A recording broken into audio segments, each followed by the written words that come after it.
Hi ಎಲ್ಲ ಹೇಗಿದ್ದೀರಾ? So ಇದು ಬಂದ್ಬಿಟ್ಟು ಹೊಸ ವರ್ಷದ ಹೊಸ ವಿಡಿಯೋ. ಅದ್ರ ಜೊತೆ ಮೊದಲ ಏಕಾದಶಿ, ಈ ವರ್ಷದ ಮೊದಲ ಏಕಾದಶಿ, ಅದರಲ್ಲೂ ವೈಕುಂಠ ಏಕಾದಶಿ. ತುಂಬ ಏಕಾದಶಿಗಳಿದೆ, ಆದರೆ ನಾವು ಪಾಲನೆ ಮಾಡುವಂಥದ್ದು ಅಂದರೆ ಯಥೇಚ್ಛವಾಗಿ ಎಲ್ಲರೂ ಪಾಲನೆ ಮಾಡುವಂಥದ್ದು ಈ ವೈಕುಂಠ ಏಕಾದಶಿ. ಇದರಲ್ಲಿ ಉಪವಾಸ ಇರ್ತಾರೆ, ಒಂದೊತ್ತಿರ್ತಾರೆ, ಅಂದರೆ ಅನ್ನ ಮುಟ್ಟದೆ, ಈರುಳ್ಳಿ ಬೆಳ್ಳುಳ್ಳಿ ಮುಟ್ಟದೆ ಮಾಡುವಂಥವ್ರು ತುಂಬ ಜನ ಇದ್ದಾರೆ, ತುಂಬ ಉಪವಾಸ ಇರೋರು ಇದ್ದಾರೆ. ಹೀಗಾಗಿ ಈ ವೈಕುಂಠ ಏಕಾದಶಿಗೆ ಪ್ರಾಮುಖ್ಯತೆ ಜಾಸ್ತಿ ಕೊಡ್ತಾರೆ. ಸೊ ವೆಂಕಟೇಶ್ವರ ಸ್ವಾಮಿ ಅಂದರೆ ವಿಷ್ಣುಗೆ ಪ್ರಿಯವಾದದ್ದು ತುಳಸಿ. ಆ ತುಳಸಿನ ತಗೊಂಡೋಗಿ ದೇವರಿಗೆ ಸಮರ್ಪಣೆ ಮಾಡಿ ತಮ್ಮ ಕೋರಿಕೆಗಳೇನೇ ಇದ್ರೂ ಎಲ್ಲ ನೆರವೇರಿಸು, ಎಲ್ಲ ಒಳ್ಳೆಯದಾಗಲಿ, ನಮ್ಮ ಕಾರ್ಯಗಳೆಲ್ಲ ಸಿದ್ಧಿ ಆಗಲಿ ಅಂತೇಳಿ ಎಷ್ಟೊಂದು ಜನ ಕೇಳ್ಕೊತಾರೆ.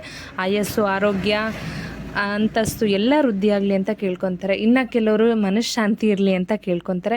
ವಾಟ್ ಎವರ್, ಯಾರು ಏನೇ ಕೇಳಲಿ, ಆದರೆ ತೀರ್ಸೋದು ಮಾತ್ರ ಆ ದೇವರೇನೆ. ಸೊ ಇನ್ನೊಂದು ಏನಪ್ಪ ಅಂದರೆ, ಈ ವೈಕುಂಠ ಏಕಾದಶಿ ಒಂದೇ ಅಲ್ಲ, ತುಂಬ ಇದೆ, ಆದರೆ ಪಾಲನೆ ಮಾಡೋದು ಇದೊಂದೇ ಅಂತಾರೆ. ಸೊ ಈ ಟೈಮಲ್ಲಿ ಏನಪ್ಪ ಅಂದರೆ ಎಲ್ಲರೂ ಹೋಗ್ತಾರೆ, ದೇವರ ದರ್ಶನ ಮಾಡ್ತಾರೆ. ಇನ್ನೂ ಕೆಲವರು ಅಂದರೆ ತುಂಬ ಅನುಕೂಲ ಇರೋರು ತಿರುಪತಿಗೆ ಹೋಗ್ತಾರೆ. ಸೊ ಅದು ಇನ್ನೂ ದೊಡ್ಡ ವಿಚಾರ. ಇಷ್ಟು ಜನಗಳ ಮಧ್ಯೆ ತಿರುಪತಿಲಿ ಸಮೇತ ದರ್ಶನ ಮಾಡ್ಕೊಂಡು ಬರ್ತಾರೆ. ಅಷ್ಟು ಜನಗಳ ಮಧ್ಯ ತಿರುಪತಿಲಿ ಹೋಗಿ ದರ್ಶನ ಮಾಡ್ಕೊಂಡು ಬರೋದು ಸುಲಭ ಅಲ್ಲ. ಯಾಕೆ ಅಂದರೆ ಎಷ್ಟೊಂದು ಜನ ವೈಕುಂಠ ಏಕಾದಶಿಲೇ ನಾವು ದೇವರ ದರ್ಶನ ಮಾಡಬೇಕು ಅಂತ ತುಂಬ ಆಸೆ ಇರುತ್ತೆ. ಮೂರು ದಿನ ಅಲ್ಲೇ ಲಾಕ್ ಆಗ್ತಾರೆ, ಟಿಕೆಟ್ಗಳು ಸಿಕ್ಕಿರುತ್ತೆ, ಕೆಲವೊಂದು ಟೈಮಲ್ಲಿ ಆಗೋದಿಲ್ಲ. ಮೊನ್ನೆ ನೋಡಿದ್ರೆ ಕಾಲು ತುಳಿತಕ್ಕೆ ಯಾರೋ ಒಬ್ಬರು ಇಂಜೂರಿ ಆಯಿತು ಅಂತ ಬೇರೆ ಕೇಳಿದ್ವಿ. ಸೊ ಇದೇ ಎಷ್ಟೊಂದು ಇರ್ತವೆ. ಆದರೂ ಸಮೇತ ಯಾರ್ಯಾರು ದೇವಸ್ಥಾನಕ್ಕೆ ಹೋಗಿದ್ದರೋ, ಯಾರ್ಯಾರು ಏನೇನು ಬೇಡ್ಕೊಂಡಿದ್ದೀರೋ ಎಲ್ಲ ಸಿಗಲಿ, ಎಲ್ಲರಿಗೂ ದೇವರ ಅನುಗ್ರಹ ಆಗಲಿ ಅಂತ ಕೇಳ್ಕೊತೀನಿ. ಸೊ ಈಗ ನೀವು ನೋಡ್ತಿರೋ ದೇವರು ಯಾವುದಪ್ಪ ಅಂದರೆ, ದಾವಣಗೆರೆಯಿಂದ 15 ಕಿಲೋಮೀಟ್ರ್, ನಿಯರ್ ಬೈ 15 ಕಿಲೋಮೀಟರ್ಸು, ಯರವನಾಗತಿಹಳ್ಳಿ ಅಂತ ಹೇಳ್ಬಿಟ್ಟು ನಾವು ಹೋಗಿದ್ದು ಅಲ್ಲಿ. ಸೊ ಇದು ಕೂಡ ದಾವಣಗೆರೆಯಿಂದ 15 ಕಿಲೋಮೀಟ್ರ್ ದೂರ ಇದ್ರೂ ಜನ ಮಾತ್ರ ತುಂಬ ಇದ್ದರು. ಎಷ್ಟು ಜನ ಕಾರಲ್ಲಿ, ಬೈಕಲ್ಲಿ ಬರ್ತಾನೆ ಇದ್ದರು, ಆಟೋದಲ್ಲೂ ಸಮೇತ. ಸೊ ನಾವು ಹೋಗಿದ್ದಂಥ ಟೈಮಲ್ಲಿ ಕ್ಯೂ ಜಾಸ್ತಿನೇ ಇತ್ತು. 80 ರೂಪಾಯಿ ಸ್ಪೆಷಲ್ ಎಂಟ್ರಿ ಇತ್ತು.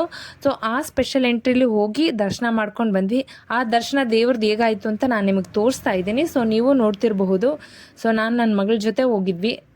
ಸೊ ಇನ್ಕ್ಲೂಡ್ ಮಾಡಿದ್ದೀನಿ ನೋಡಿ ಎಲ್ಲದನ್ನು. ಅದರ ಜೊತೆ ಅಲ್ಲಿ ಪ್ರಸಾದ ಇತ್ತು. ಸೊ ಅದನ್ನು ಕೂಡ ಕವರ್ ಮಾಡಿದ್ದೀನಿ. ತುಂಬ ಚೆನ್ನಾಗಿತ್ತು. ಯಾವುದೇ ದೇವಸ್ಥಾನದಲ್ಲಾಗಲಿ ನಮ್ಮ ಭಕ್ತಿಯಿಂದ ಒಂಚೂರು ಅವಲಕ್ಕಿ ಕೊಟ್ಟರು ಸಮೇತ ಪ್ರಸಾದವಾಗಿ ಅಷ್ಟು ಸಮರ್ಪಣೆ, ದೇವರಿಗೆ ಸಮರ್ಪಣೆ ಆದಮೇಲೆ ಅಷ್ಟು ರುಚಿ ಬರುತ್ತೆ. ಸೊ ಇಲ್ಲೂ ಅಷ್ಟೇ ತುಂಬ ಚೆನ್ನಾಗಿತ್ತು. ನಾವು ಪ್ರಸಾದ ತೊಗೊಂಡ್ವಿ. ನಾವು ಕ್ಯಾಬಲ್ಲಿ ಹೋಗಿ ಕ್ಯಾಬಲ್ಲಿ ಬಂದ್ವಿ. ಸೊ ಇವತ್ತಿನ ವಿಷಯ ಇಷ್ಟ ಆಗಿತ್ತು. So thanks for watching. ನಿಮಗೇನಾದರೂ ಅಭಿಪ್ರಾಯಗಳಿದ್ದರೆ ದಯಮಾಡಿ ಕಮೆಂಟಲ್ಲಿ ತಿಳಿಸಿ. So thanks for watching. Please like and subscribe.